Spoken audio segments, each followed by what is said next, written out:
मंदिर जाते सब है, सीखते क्या है? कुछ नहीं। हम सीखने थोड़ी आए हैं मंदिर, हम तो पानी चढ़ाने आए। हर ओम नमः शिवाय, ओम नमः हर महादेव, हे भगवान।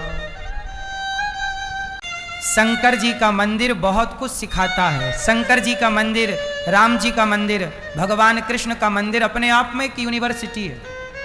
सीखना चाहो तो, नहीं सीखना चाहो तो कुछ नहीं है। सुनो, शंकर जी के मंदिर से मैंने क्या सीखा? केवल मैं मंदिर जाता नहीं हूं, मंदिर में बैठे अपने आराध्य के बताए रास्ते पर मैं चलता भी हूं। शंकर जी के मंदिर में ऐसा कोई मंदिर ना होगा शंकर जी का जिस मंदिर में माता पार्वती ना हो। शंकर जी सदा अपनी पत्नी के साथ हैं और पार्वती हमेशा किसके साथ हैं? शंकर जी के। तो अब आप बताओ कि आप शंकर जी के मंदिर जाती हो तो क्या आप अपने पति के साथ हैं?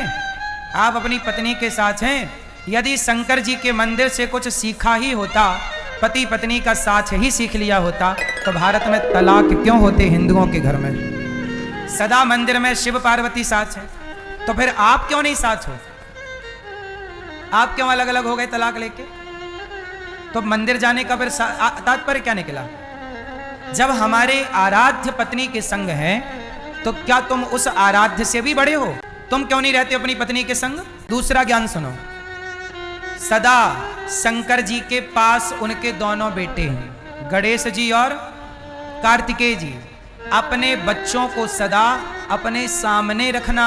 यदि आपसे ओझल हो गए, दूर हो गए, तो उनके बिगड़ने की संभावना बढ़ जाएगी। इसलिए शंकर जी अपने बच्चों को सामने। मैसेज है कि आप भी बच्चों को देखते रहो, सामने होंगे, क्या खा रहा है, कहाँ जा रहा है, किससे मिल रहा है। बच्चे धीरे धीरे बिगड़ते, एक दिन में कोई बच्चा नहीं बिगड़ता।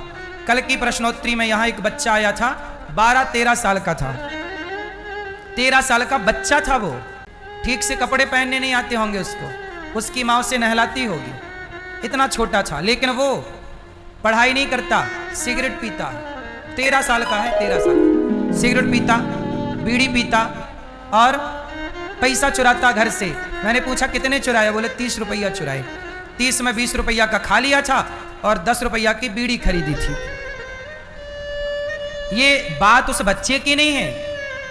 इससे पता लग रहा है कि हमारे भारत का भविष्य कितने खतरे में है। जब 13 साल का बच्चा अपने घर में चोरी करेगा 30 रुपया की, तो जब ये 13 साल का बच्चा जब 23 साल का बनेगा, तो ये 30 रुपया आज चुरा रहा है, तो 23 साल बाद कितना चुराएगा? तुम्हारे घर में, हमारे घर में फिर डाका कौन डालेगा? उस पैसे के लिए हत्याएं कौन करेगा? यही बच्चे, क्योंकि ये बचपन में भटक गए। और गलती उस समाज की है, हमारी और आपकी गलती है, माता पिता की, मेरी, आप सबकी गलती। कोई भी बच्चा दारू पी रहा है 15 साल का, कोई भी लड़का लड़की गलत जा रही है और समाज उसे चुपचाप देख रहा है, तो बताओ उस लड़के की क्या गलती है? लड़के, जवानी तो बिगड़ने के लिए ही होती है। जवानी का नाम दिया है अंधी। जवानी कैसी होती है? अंधी। लड़कपन अंधा है, जवानी अंधी है। अब उन अंधों को रास्ता माँ बाप ना बता पाए, समाज ना बता पाए, तो बताओ गलती उन बच्चों की है या समाज की, जो रास्ता ना बता पाया, जो गलत से सही दिशा ना दे पाए? आप ही बताओ किसकी गलती है? आज समाज जिम्मेदारी निभा रहा है। आज समाज केवल निंदा चुगली करने में लगा है। तुम्हारा बेटा बिगड़ता है तो लोग मजाक उड़ाते हैं। मजाक उड़ाना सही है, क्या आप सुधार नहीं सकते? क्या तुम्हारी जिम्मेदारी नहीं है? यहां कोई बच्चा आता है, बहुत सारी लड़कियां आ जाती हैं यहाँ भाग के अपने घर से, हम उन्हें समझाते हैं और फिर उनको उनके माँ बाप के हाथ में सौंपते हैं। छोटा बच्चा आता है, बिगड़ जाता, हम समझाते हैं। हम ये थोड़ी कहते हैं कि यार तुम भाग के आ गए हो, चलो तुम सिगरेट पीते हो तो अच्छी बात है। नहीं, हम उसे पूरी जान लगा के समझाते हैं और ऐसा समझाते हैं कि वो बिल्कुल सदा के लिए सुधर जाता है। उसको भी सुधार के भेजा हमने। क्या ये जिम्मेदारी आप सबकी नहीं है? आप लोग क्या करते हैं? हंसते हैं, अरे वो लड़का 13 साल का बीड़ी भी, हंसो। तुम्हारा बेटा भी तो पी रहा होगा कहीं छिप के बीड़ी, तुम्हारा बेटा भी तो कहीं छिप के शराब पी रहा होगा। उसे भी कोई देखने वाला देख के चला गया होगा। काश देखने वाले ने उसे रोका होता, काश देखने वाले ने उसे टोका होता। जब समाज रोकती और टोकती है ना, तो लोग बिगड़ने के पहले 100 बार सोचते हैं कि यार लोग क्या कहेंगे। अब यहां तो लोग क्या कहेंगे के नाम पर बस ये कहते हैं कि देखो बिगड़ गया। क्यों बिगड़ा? क्यों बिगड़ा? आपने क्यों बिगड़ने दिया?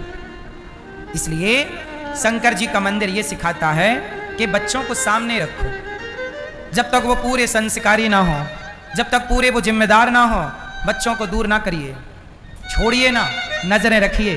बच्चे माटी होते हैं, कुम्हार के हाथ में माटी होती है, वो उस माटी से घड़ा भी बना सकता है और चिलम भी बना सकता है। यदि माटी की चिलम बन गई तो सारी जिंदगी वो चिलम जलती है, औरों को जलाती है, और घड़ा बन गया तो स्वयं ठंडा रहेगा, औरों की प्यास बुझाता रहेगा। अब आपको डिसाइड करना है कि आप अपने बच्चों को घड़ा बनाना चाहते हैं या चिलम बनाना चाहते हैं। और ये सीख ना सीखो तो हम तो बता ही सकते हैं, हम तो अपना काम कर रहे हैं, सही बता रहे हैं। अब आप जानो, आपका काम जाने। शंकर जी के मंदिर से ये सीख मिलती है। शंकर जी के मंदिर से तीसरी शिक्षा, शंकर जी भस्मी रमाते हैं। क्या लगाते हैं? भस्म। आदमी की, मुर्दे की भस्म क्यों लगाते हैं? मानो शंकर जी ये कहना चाहते हैं, अरे ज्यादा घमंड में ना रह, एक दिन राख बन जाएगा, देख मेरे शरीर पे लगी है, देख ले इस राख का दर्शन कर। किस बात का तुझे घमंड है? किस बात की तुझे अकड़ है? मैं तो रोज राख लगाता हूं। शंकर जी ना कहते, मैं तो रोज राख लगाता हूं। तेरी राख है, तेरे बाप की राख लगा चुका। तू कितने दिन का ये घमंड लिए बैठा है, बता तो सही। एक दिन ये मुट्ठी में आ जाएगा राख बनकर। किस बात का घमंड है साहब? इंसान बनो। मंदिर सिखाते हैं कि अच्छे इंसान बनो, किसी के काम आओ। आजकल लोग काम नहीं आ रहे हैं किसी के, ना बेटा माँ बाप के काम आ रहा है, ना कोई किसी के काम आ रहा है। मेरा मानना है, मैंने रामचरितमानस पढ़ी, मैंने थोड़े से पुराण पढ़े, मैंने संतों की संगति की, और मैंने आज तक, मेरी माँ, मैंने आज तक जितना पढ़ा, जितना सुना, जितना सीखा, मैंने सबका सार जाना। रामचरितमानस में भी उत्तरकांड में गोस्वामी जी कहते हैं कि इस धरती का सबसे सुंदर काम है, भगवान राम कहते हैं कि सबसे प्रिय मुझे कोई है तो सेवक, सेवा करने वाला मुझे सबसे प्रिय लगता है। सेवा करने वाला जो भक्त है वही भगवान को प्रिय लगता है। इसलिए सेवक बनिए। बताओ, हनुमान जी क्या बने? लक्ष्मण जी क्या बने?